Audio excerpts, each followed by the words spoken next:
하나님의 말씀 베드로전서 5장 1절만 봉독하겠습니다. 너희 중 장로들에게 권하노니 나는 함께 장로된 자요 그리스도의 고난의 증인이요 나타날 영광에 참여할 자로다. 아멘. 장로들에게 권합니다. 장로들에게 어떤 권면을 하나 하면은 베드로도 함께 장로된 자라고 자기 자신을 밝힙니다. 사도적 권위에 대한 주장이 아니고 서로가 같은 동력자임을 강조하는 그런 말씀입니다.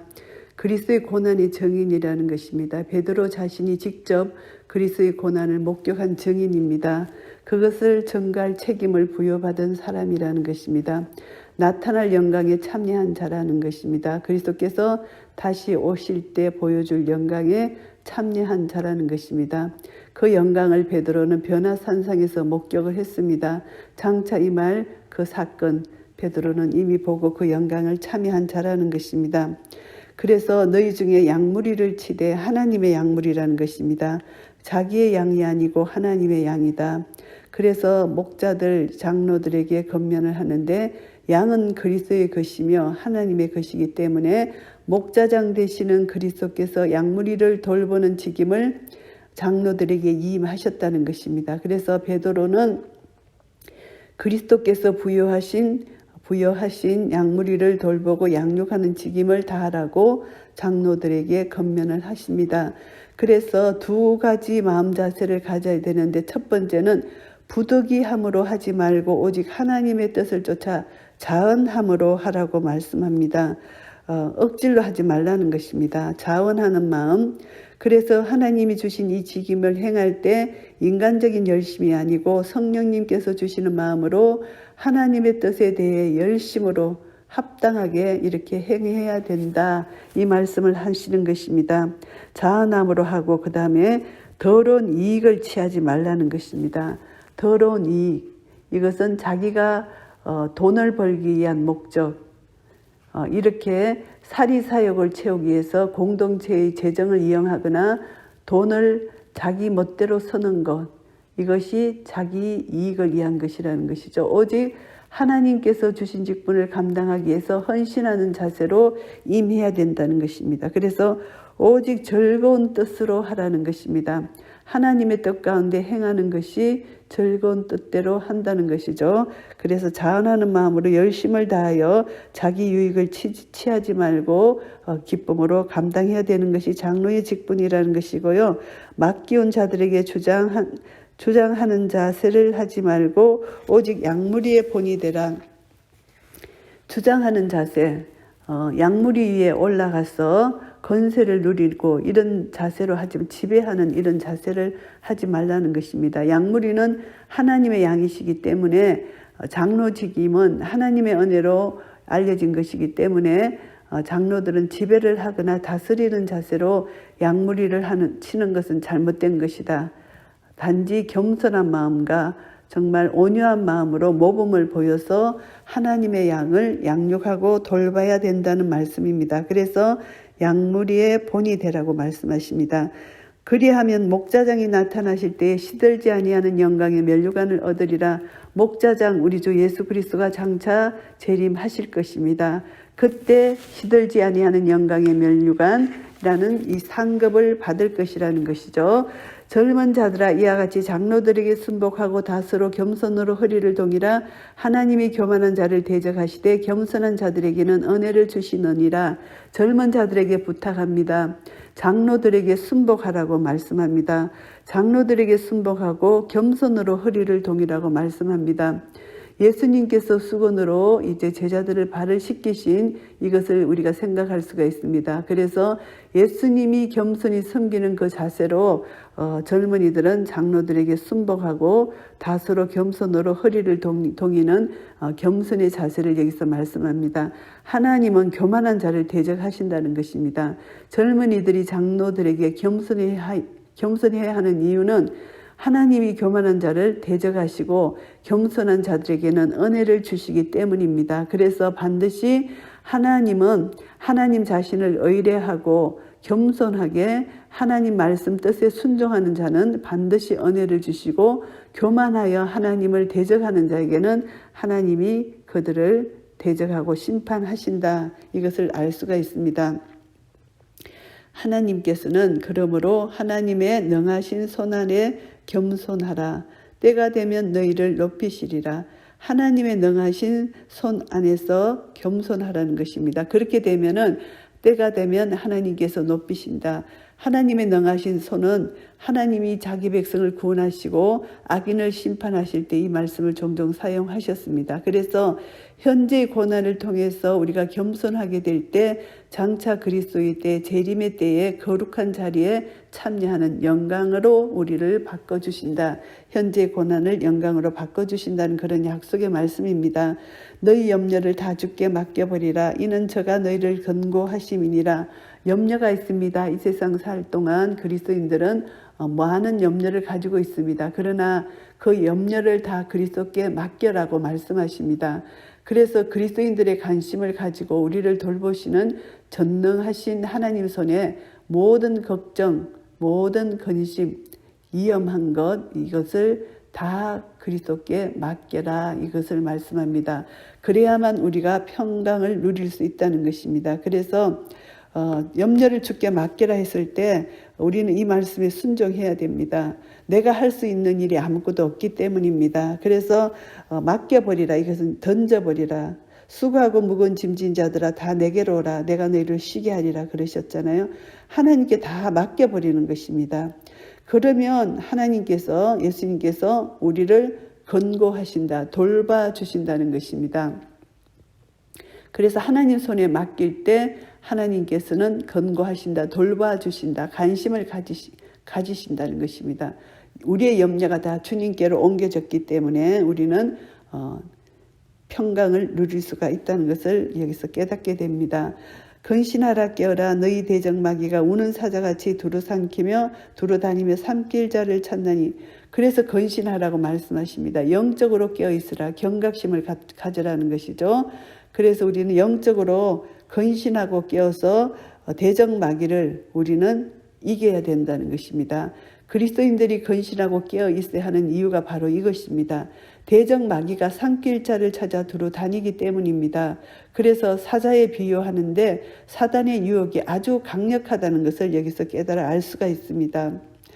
그래서 이들을 사단을 대적마귀를 대적하기 위해서는 반드시 근신하고 깨어있으라 이 말씀을 하시는 것입니다. 너희는 믿음에 굳게 하여 저를 대적하라. 이는 세상에 있는 너희 형제들도 동일한 고난을 당하는 줄을 알미니라. 믿음에 굳게 서라는 것입니다. 믿음이 흔들리면은 마음이 흔들리고 흔들리는 마음에 마귀가 틈탈 수 있기 때문에 마귀를 대적하기 위해서는 믿음이 반석 위에 세워져야 된다. 이 반석은 예수 그리스도입니다. 반석의 터가 예수 그리스도입니다. 말씀의 터 위에 세워져야 된다고 권면합니다. 믿음을 그리스도의 터로 하였을 때 굳건히 설 수가 있다는 것이죠. 굳건한 믿음의 터를 가지고 마귀를 강력히 대적할 수 있습니다. 죽음의 위협 앞에서도 그리스도를 부인하지 않고 죽기를 각오하고 적극적으로 싸울 것을 여기서 당부하는 말씀입니다. 믿음을 굳게 하여 저를 대적하라고 말씀하십니다. 믿음이 굳게 세워지지 않으면 마귀를 대적할 수가 없습니다. 그래서 죽기를 각오하고 싸우라는 것입니다. 이것이 마귀를 대적할 수 있다는 것이고요. 믿음에 굳게 서야 된다는 것이고요. 세상에 있는 너희 형제들도 동일한 고난을 당하는 줄 압니다. 이 세상에서 살아가는 그리스도인들은 누구나 동일한 고난을 당하고 있다는 것입니다. 그리스도인들이 이 세상에서 계속적으로 고난을 당하는 가운데서 하나의 목적을 향하여 나아갑니다. 하나님의 영광을 위하여 목표를 향하여 천국을 향하여 나아갑니다. 주께로 나아갑니다. 그래서 그리스도인들은 이 세상을 살아갈 때 수많은 고난 가운데 처하게 되지만 이 고난을 통해서 보다 더 완전한 목적을 향해 나아갑니다. 영광의 주님을 바라보며 나아간다는 것입니다. 그래서 10절 말씀 모든 은혜의 하나님 곧 그리스도 안에서 너희를 부르사 자기의 영원한 영광에 들어가게 하시니가 잠깐 고난을 받은 너희를 친히 온전케 하시며 굳게 하시며 강하게 하시며 터를 견고케 하시리라. 모든 은혜의 하나님입니다. 우리는 하나님의 은혜가 없이는 살아갈 수 없는 자들입니다. 고난도 모든 것도 우리에게 주신 모든 것도 하나님의 은혜로 여기까지 온 것입니다. 큰 소망, 위로가 되는 이 말씀입니다. 하나님의 은혜, 특별한 도우심으로 우리가 여기까지 왔습니다. 그래서 그리스도 안에서 너희를 부르셨다. 부르심의 목적은 영원한 영광, 궁극적인 구원을 주시기 위하여 우리를 부르셨습니다.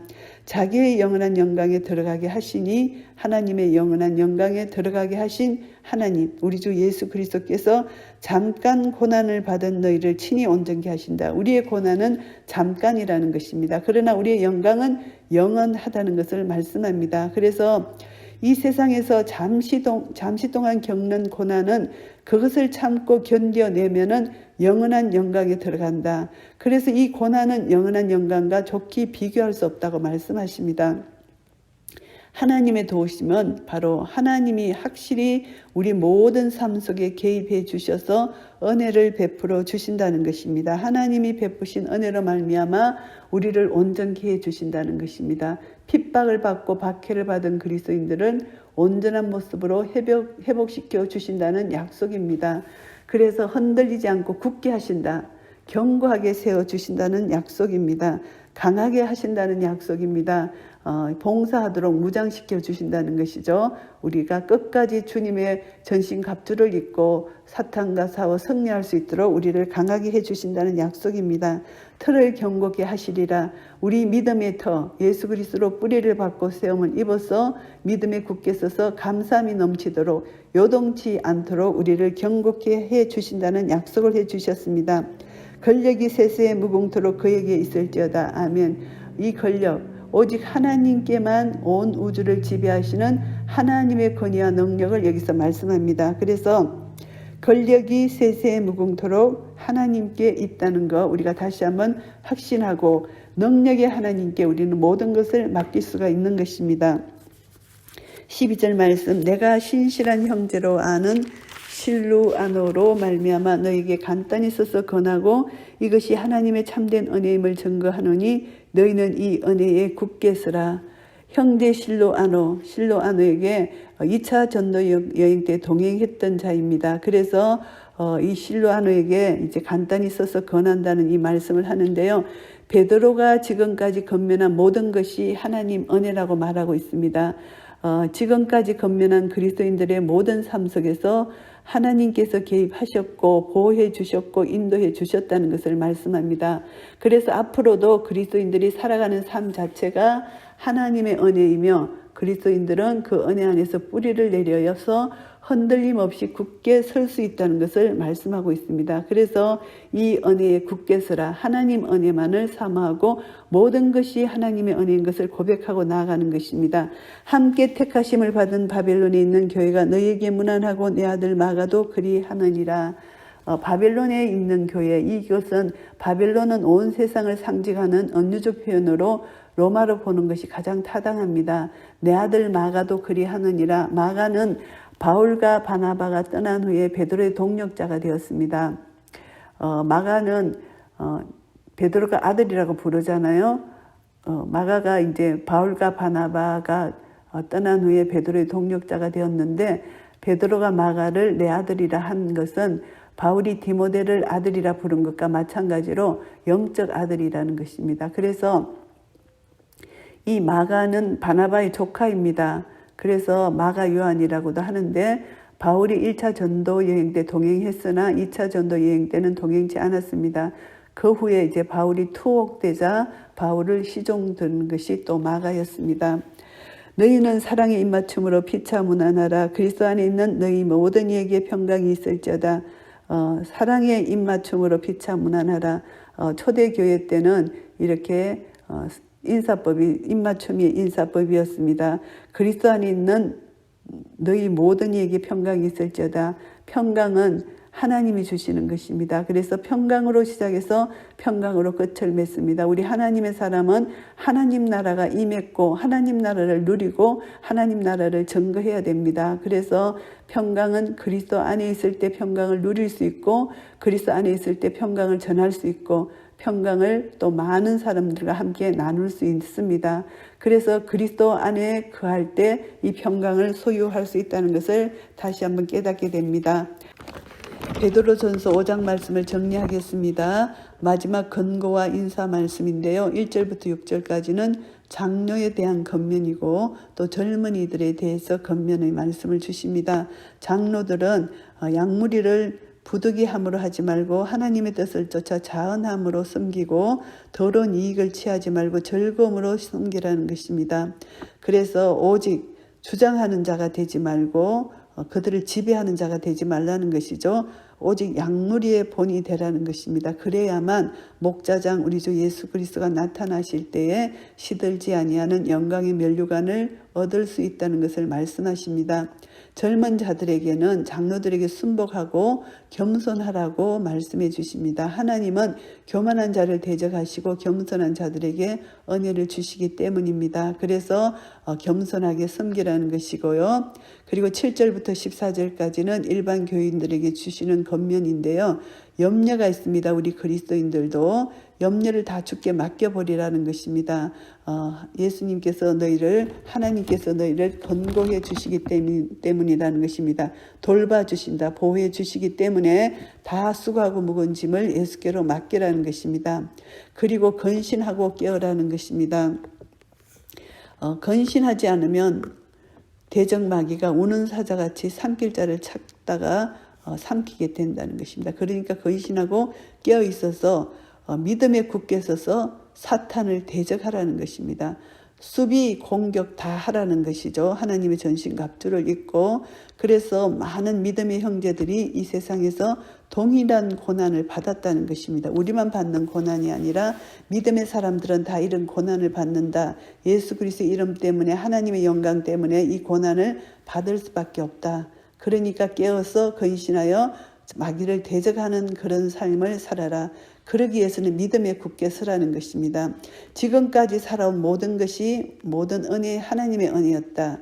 그래서 그리스도 안에서 너희를 부르시고 또 영원한 영광에 들어가게 하신 이 예수 그리스도 하나님께서 잠깐 고난을 받은 너희를 친히 온전케 하실 것이고 굳게 하실 것이고 강하게 하실 것이고 털을 견고케 하실 것이다. 이렇게 권면을 해주시고 위로를 해주십니다. 그러니까 이제 끝까지 그리스도 예수 안에서 너희 모든 이에게 평강의 있기를 축복한다는 말씀입니다. 그래서 평강을 주신 우리 주 예수 그리스도 전적인 하나님의 은혜입니다. 그래서 우리는 이 말씀 가운데 우리에게 주어진 사명, 하나님께서 우리 각자에게 주어진 사명이 주어진 사명이 있습니다. 그 사명을 내가 어떤 사람인지를 깨닫고 다시 한번 내 마음이 겸손과 순종의 마음을 가지고 마귀를 대적하고 믿음에 굳게 서서 우리는 끝까지 주님의 고난에 동참할 때 주님 재림 때 영광과 함께 우리에게 썩지 아니할 면류관을 입혀주실 것입니다. 이런 은혜가 우리 모두에게 있으시기를 예수 그리스도 이름으로 축복합니다. 아멘.